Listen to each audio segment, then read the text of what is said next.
My son said he was planning a surprise for me in my late wife's room. He was right about that it was a surprise.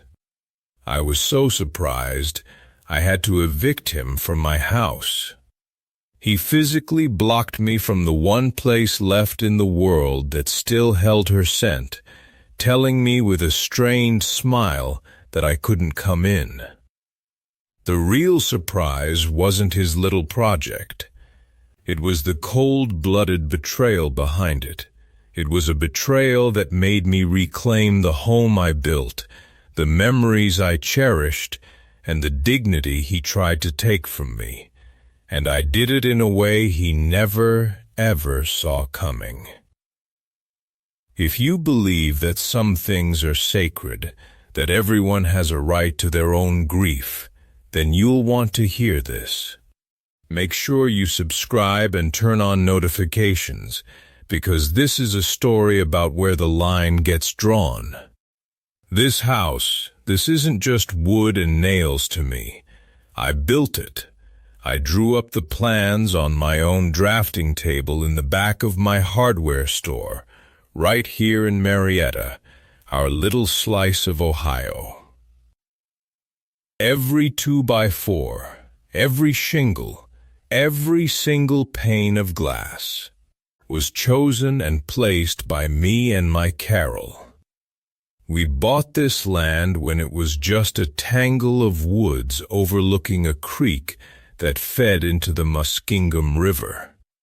People thought we were crazy, building so far from the center of town, but Carol, she saw it. She saw the way the morning sun hit the big oak trees. She was the artist. I was the craftsman. She'd bring me coffee in a chipped mug while I was framing the walls, and she'd point and say, "Frank, right here. This is where I want my window seat, big enough to curl up in, with the light coming in from the east." And that's what I built for her. It wasn't a big room, maybe the size of a generous walk-in closet by today's standards, but it was hers. We called it her reading nook, but it was more. It was her sanctuary. From that window, she could watch the seasons change in the garden we planted together. The shelves I built soon overflowed with books, their spines cracked from being loved so much. There was a single, overstuffed armchair with a floral pattern that was probably 20 years out of style, but it was the chair, the one she settled into every evening. The air in there just smelled like old paper, dried lavender from our garden, and her. It always smelled faintly of Carol. When I lost her 2 years ago, the whole house felt hollow. The silence was a physical thing. Our son, Mark, was a rock for me at first. He and his wife, Jennifer, were over every single day. They brought casseroles, helped with the arrangements, and sat with me on the porch while I just stared out at the river valley. I was grateful. I was broken, and I was so grateful. After the funeral, after everyone went home and the quiet really settled in, that little room became my sanctuary, too. I couldn't bring myself to change a thing. Her reading glasses were still on the side table, next to a book left open to page 94. A half-finished cup of tea, long cold, sat right beside it. I couldn't move it. Moving it felt like admitting she wasn't about to walk right back in and pick it up. So I kept the door closed most of the time. It was too much to see it every day. But on the hard days, the anniversaries, the lonely Sunday afternoons, I'd go in there. I'd sit on the floor, because sitting in her chair felt wrong, like a violation. I'd just be. I'd run my hand over the worn fabric of her chair, pick up a book and smell the pages, and just for a second, the crushing weight of her absence would lift.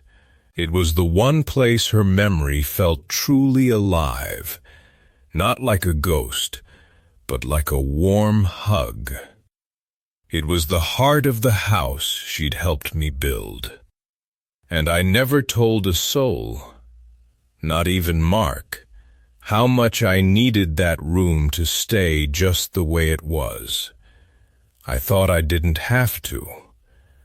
I thought that was the one thing that would be understood without words. Mark and Jennifer moved in about a year ago. After Carol passed, the house just felt too big and empty, and if I'm being honest, I was worried about rattling around in it all alone. Mark was working remotely, and their apartment lease was up. He came to me one evening, looking all concerned. "Dad, why don't we just move in? We can help with upkeep, you won't be alone, and we can save up for a down payment. It's a win-win." It felt right at the time. I was lonely, and the idea of family echoing through the halls again was a comfort. It was a family home, after all. I gave them the entire upstairs 3 bedrooms, their own bathroom.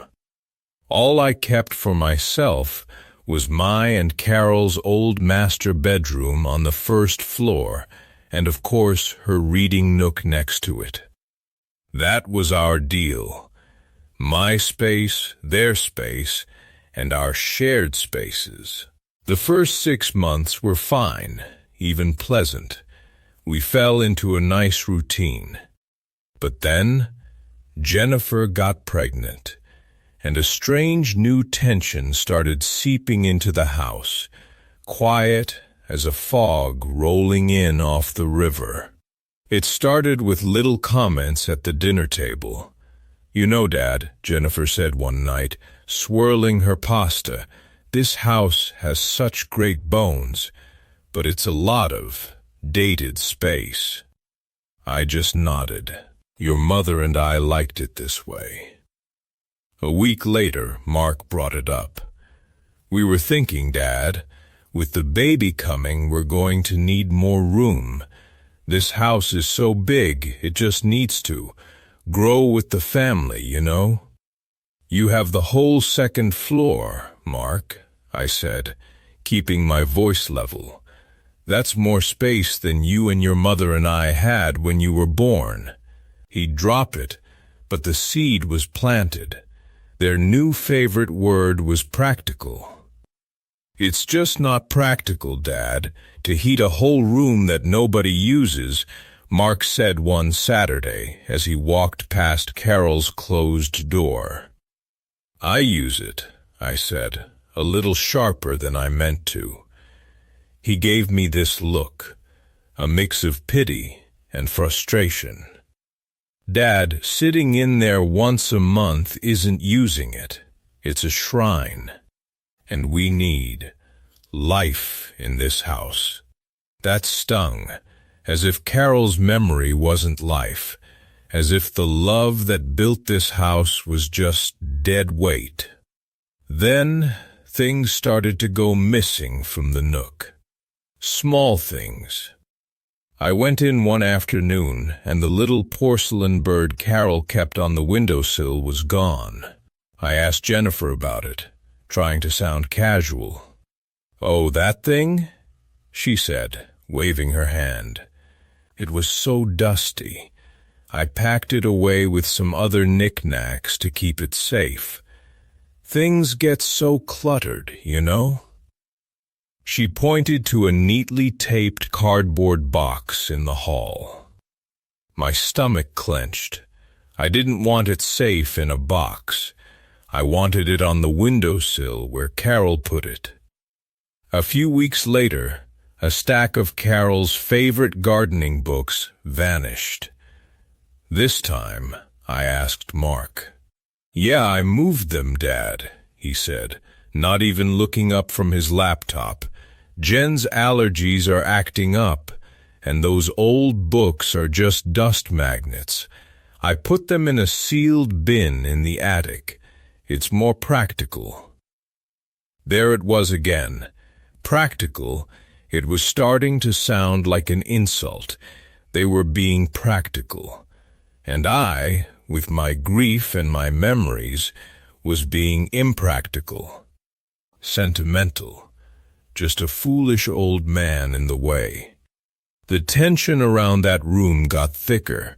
Every time I walked past the door, I felt Mark's eyes on my back.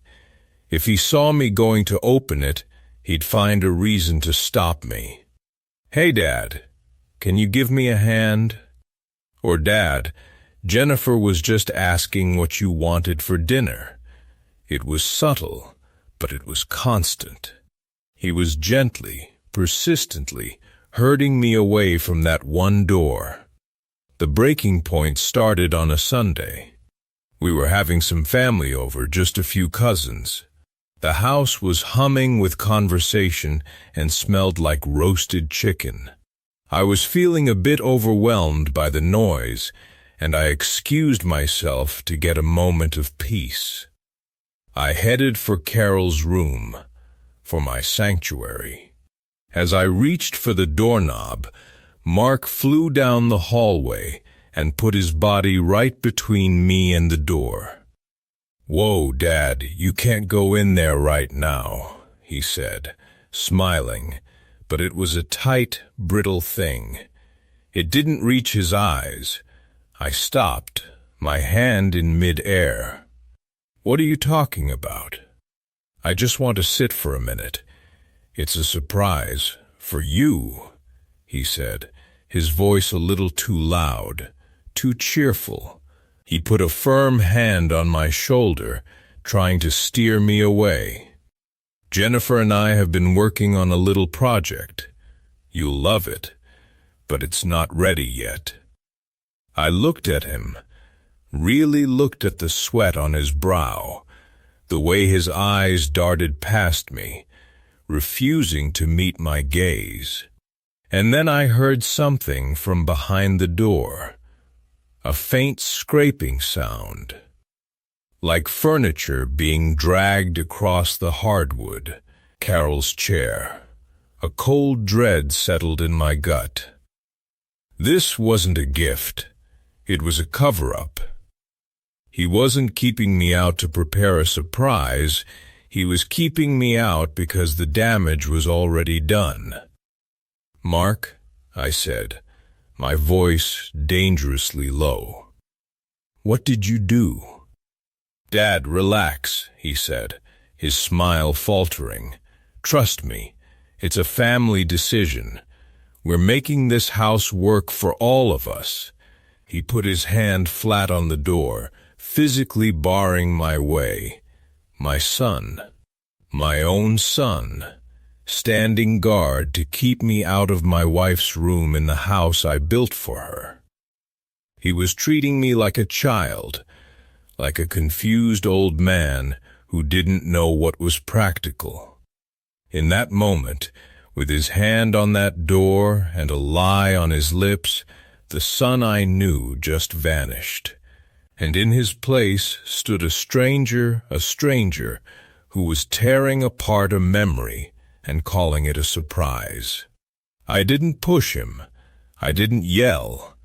Something in his panicked eyes told me that making a scene was exactly what he was braced for. It would have made me the bad guy, the hysterical old father making a fuss. So I let him win. I let him guide me back to the living room, his hand on my back feeling heavy with condescension. I smiled at my cousins. I made small talk. I ate a piece of chicken so dry I could barely swallow it. But the whole time I was listening, I could hear quiet voices from down the hall. Mark kept disappearing to check on something. Later, as guests were leaving, I saw Jennifer carrying a roll of painter's tape and a dust sheet.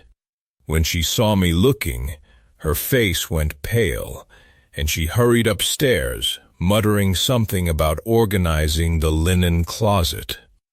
They thought I was oblivious. They thought I was a relic to be managed, not consulted. I couldn't sleep that night. Every creak of the house sounded like an accusation. The surprise. The family decision. The words just echoed in my head. A decision about my house, my wife's room, had been made without me. I wasn't the head of this family anymore. I was just a tenant in their home. The next day, Mark and Jennifer went out for a doctor's appointment. The house was finally quiet. My heart was hammering against my ribs. I walked down the hall, the cool oak floors familiar under my feet. For an hour, the house was mine again. I stood before her door. My hand trembled as I reached for the knob.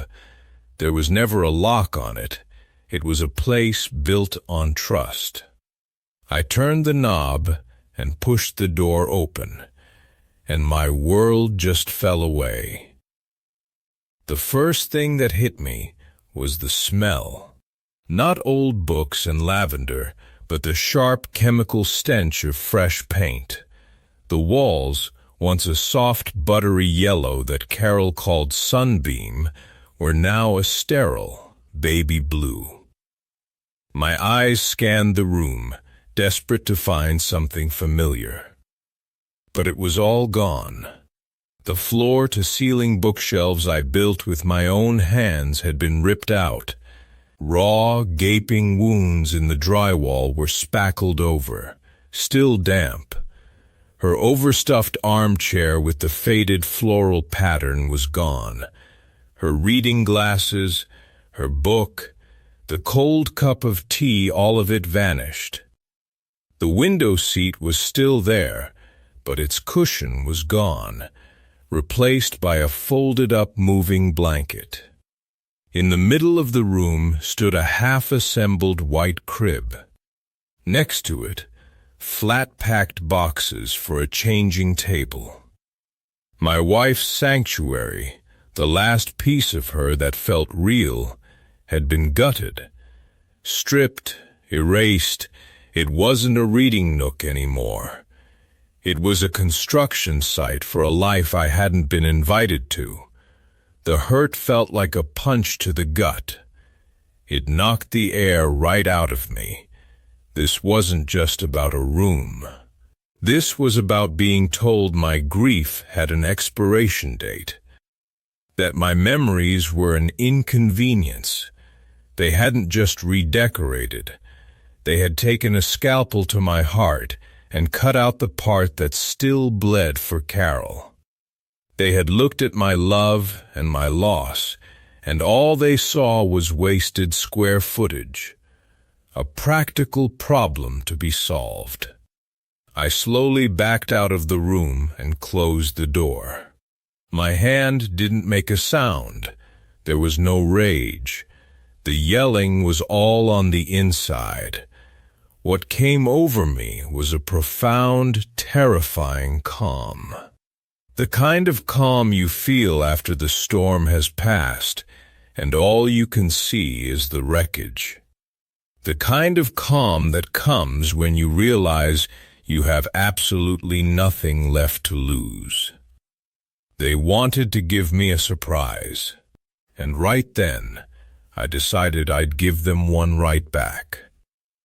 That was the moment the ground shifted under my feet. That was the turning point. Before I tell you what I did next, the steps I took to reclaim not just my house, but my self-respect, I want you to tell me something in the comments. Have you ever had to draw a line in the sand with your own family? Let me know. Now, let's get back to the story. I didn't go to my bedroom. I went out to the garage, to my workshop. It smelled of sawdust and oil and metal, the honest smells of making things and fixing things. This was my space, a place that understood logic and straight lines. I ran my hand over my scarred workbench, the same place Carol and I planned our garden, where I'd fixed Mark's bike more times than I can count. I pulled out the original blueprints for the house, brittle and yellowed in their cardboard tube. I unrolled them on the bench. I looked at the drawing of the first floor. There it was, Carol's nook. I had lettered it myself. A wave of grief hit me so hard I had to grip the edge of the bench. I had failed to protect it. I had failed her. But standing there, staring at the plans, the grief started to change. It didn't go away, but it sharpened. It cooled from a liquid sorrow into something hard and pointed.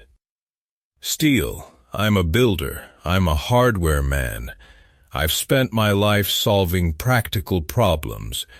Mark and Jennifer saw a practical problem, a wasted room.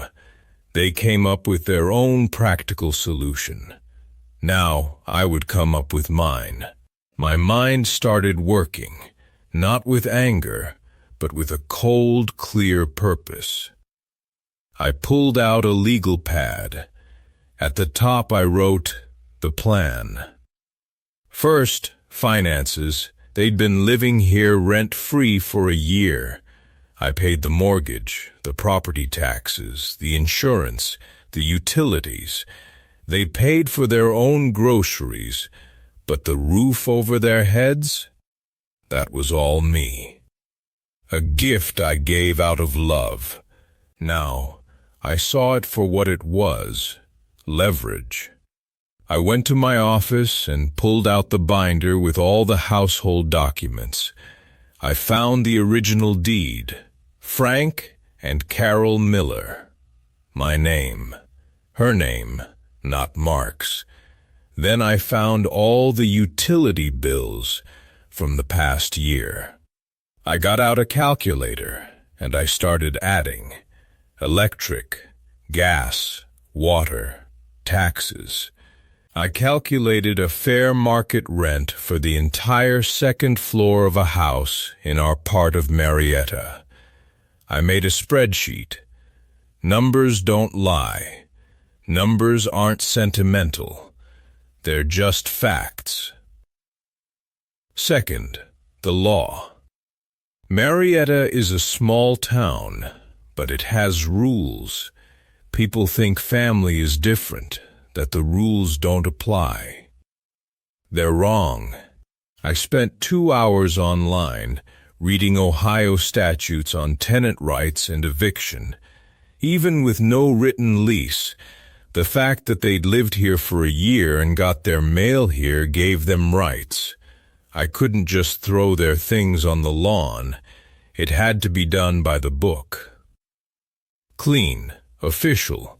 I downloaded the right form, a 30-day notice to vacate. Third, the execution. This was the most important part. No screaming matches, no emotional debates about what was fair. I wouldn't give them the satisfaction of seeing me lose my temper. My actions would do the talking, and they'd say something that couldn't be argued with. The final piece was the room itself. I couldn't stand to look at it, but I couldn't leave it as a half-finished nursery. That would be letting them win. It would be a monument to their betrayal. No, it had to be reclaimed. Physically, I spent the next 2 days, while they were out, gathering my tools. I bought 3 gallons of sunbeam yellow paint. I found the leftover oak planks from when I first built the shelves. I found my miter saw, my nail gun, my level. I was going to put it back. I was going to rebuild my wife's sanctuary, and I was going to do it right under their noses. The calm never left me. It was the calm of a man with a blueprint. I had my plan, I had my tools, and I had a deadline. In 30 days, my house would be mine again. I chose a Tuesday. Mark had a regular all-day meeting in Parkersburg, and Jennifer had a prenatal yoga class and then lunch with a friend. I knew I had a solid 5-hour window. That morning at breakfast, I was pleasant. I asked Jennifer about her class, wished Mark a good day. They were relaxed around me now, thinking the storm had passed. They thought my quietness was surrender. That was my most powerful weapon. The moment Jennifer's car pulled out of the driveway, I started. First, I went to the nursery. I took the half-built crib and the flat-packed boxes, and I carried them, piece by piece, to the garage. I didn't throw them, I stacked them neatly. This wasn't about destruction, it was about removal. Then, I started the restoration. I opened the sunbeam yellow paint. The color was like seeing an old friend. With a steady hand, I began to paint over that sterile blue. With every stroke, it felt like I was reclaiming territory, erasing their disrespect. I was painting my memory back onto the walls of my own home. While the first coat dried, I moved to the next step. I'd already called a locksmith, a guy I've known for 20 years. He arrived at 10 a.m. sharp. "Changing them all, Frank?" he asked, raising an eyebrow. "All of them, Tom," I said. "Front, back, and the door to the garage. I'll be the only one with a key." He just nodded and got to work. In a small town, you learn to read the silences. As he worked, I went upstairs. I entered their bedroom for the first time. I had bought a stack of moving boxes. I started packing. I was careful, respectful. I packed Jennifer's clothes, wrapping her shoes in tissue paper. I packed Mark's books and awards. Each item was a painful reminder of the family I thought we were, but my hands didn't shake. I was an executor of a will my own.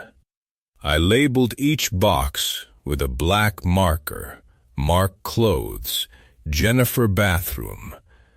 By noon, the locksmith was gone. The new locks were in, and the second coat of yellow paint was drying. I had packed 24 boxes and stacked them neatly in the living room, a silent, undeniable wall of proof. The final act was the notice. I took the 30-day notice to vacate. It detailed, in cold, legal language, that their tenancy was terminated and they had 30 days to get their property. I also enclosed the spreadsheet I'd made, itemizing the past year of expenses. I didn't write "You owe me this." I just titled it, "Household Contributions Ledger," for your records. I taped the envelope securely to the new front door, right at eye level. When Jennifer pulled into the driveway around 2:30, I was sitting on the front porch swing, sipping iced tea. I watched her walk up the path, humming. I watched as her eyes fell on the envelope. She stopped. Her smile vanished. She touched the envelope, then looked at the doorknob, noticing the new, shinier brass. Her eyes shot to me. "Confused, Frank," she said, her voice small. What is this? The key isn't working. I didn't get up. I just looked at her calmly. It's a new lock, Jennifer. The notice is for you and Mark. I suggest you read it.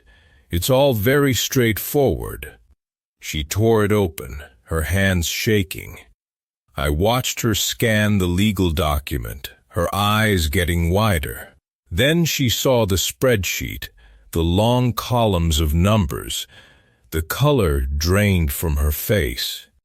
You're evicting us? She whispered. But we're family. Family, I said, my voice as calm as the river, doesn't gut a sanctuary and call it a surprise. You and Mark made a family decision about my house. Now I've made one. Just then, Mark's car turned onto our street. He pulled in, got out, and saw Jennifer frozen on the walkway. "What's wrong, honey?" he called out. And then he saw it all. The boxes visible through the window, the envelope in his wife's hand, and me, sitting on the porch swing, watching them, not yelling, not angry, just waiting. The surprise was finally delivered. Mark's reaction was what I expected. First, disbelief. He took the papers from Jennifer, his mouth a hard line. He tried his key in the new lock, rattling it uselessly. He banged his fist on the door once, a sharp, angry crack in the quiet afternoon. "Dad, what the hell is this?" "Open the door," he yelled, his face turning red. I stayed on the swing. "The door will not be opened, Mark. The notice is clear. You have 30 days to arrange for the removal of your belongings. I've already done most of the packing for you. You can't do this," he shouted, his voice cracking. "This is our home. Jennifer is pregnant. This is my home," I replied, my voice never rising. "I built it. I paid for it. And you are welcome to your things. You just can't live here anymore." He paced on the lawn, running his hands through his hair, yelling about how cruel I was, how unreasonable. He was trying to find an emotional lever to pry me open, but I was made of stone. His phone came out. I heard him calling my sister, his cousins, trying to rally support, to paint me as the crazy old man. My own phone started buzzing in my pocket. I just ignored it. Jennifer had sunk onto the porch steps, sobbing. "We were doing it for you, Frank," she cried. "We thought a new baby, a new life in that room, it would help you move on." Move on? The question just hung there. You don't help someone move on from a memory by taking a hammer to it. Did you think you were helping me? Or were you helping yourselves to a room you wanted and just dressing it up as compassion? She had no answer. The calls worked. An hour later, my sister's car screeched to a halt. She stormed up the lawn. "Frank, what on earth is this? Have you lost your mind? You're throwing your son out on the street." I finally stood up. I walked to the edge of the porch and looked down at them. "No, Mary," I said calmly. "I am giving him 30 days' notice, by law. I am removing him from my house, which he and his wife decided to vandalize." "Vandalize? It's paint. They were making a nursery for your grandchild." She shot back. "They took a room that was sacred to me, and the memory of my wife," I said, my voice dropping but gaining a sharpness that made her pause. "They did it behind my back. They lied to my face.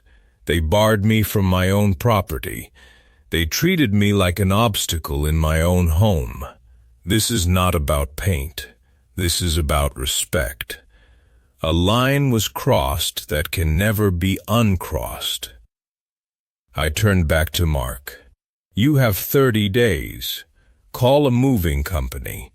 Your boxes are packed. Call me to schedule a time to pick them up.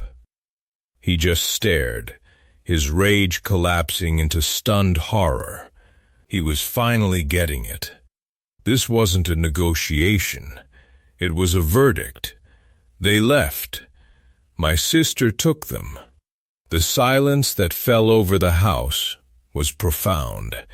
It was a real silence this time, not the hollow echo of grief, but the peaceful silence of taking back control. I went inside and locked the new deadbolt. The house smelled of fresh paint. I walked to the nook. The sunbeam yellow was warm and inviting. It was empty, but it was no longer a wound. It was a blank canvas. It was mine again. The 30 days came and went. Mark called once, his voice cold, to arrange a time. He came with a moving truck and 2 friends. I sat on the porch and watched them load the boxes. He never looked at me. Jennifer wasn't with him. When they finished, he stood on the lawn for a long moment, just looking at the house. I don't know what he was thinking. Maybe he was seeing it for the first time, not as something he was entitled to, but as something he had lost. Then he got in the truck and drove away. The next few months were quiet. The angry calls from family eventually stopped. I think once the whole story got out, not Mark's panicked version, but the simple truth most of them understood, even if they wouldn't say it to me. I spent my time putting the nook back together. I couldn't make it exactly the same. Some things were gone for good. But I rebuilt the shelves from the same oak I'd used 30 years ago. I found a similar floral armchair online, and when it arrived, I sat in it, and it felt right. I started going to antique shops, looking for little porcelain birds and old books. It wasn't about recreating the past, but honoring it. It was about showing that memory isn't an impractical thing to be stored in an attic. It's a living part of us. One evening, about 6 months later, I was reading in the nook. The room smelled of fresh wood, old paper, and lavender. It didn't smell exactly like her anymore, but it felt like her. It felt like us. My phone rang. An unknown number. I answered, and a hesitant voice said, "Dad?" It was Mark. He told me Jennifer had the baby, a boy. They were in a small apartment across town. He didn't apologize, not really, but he said something that mattered more. "I go past the house sometimes," he said, his voice thick with emotion. "I get it now, Dad. I get what that room meant. I hope you're okay. I don't know what the future holds for us. The chasm between us is deep." But for the first time, I heard a flicker of the sun I raised. After we hung up, I sat there, watching the sunset. Taking back my house was the hardest thing I've ever done. It was a quiet war, fought with locksmiths and legal notices. But in winning it, I didn't just reclaim my property, I reclaimed myself. I learned that my grief is mine, my memories are mine, and my dignity is not for anyone to take. The house is quiet again, but it's no longer an empty quiet. It's a peaceful quiet. It's the sound of a man who is finally, truly, at home. That's my story. It's about boundaries, respect, and finding your backbone, even when it's against the people you love. If you have a story of your own, I'd be honored to read it in the comments. Thanks for listening. Don't forget to like and subscribe for more stories about reclaiming what's yours.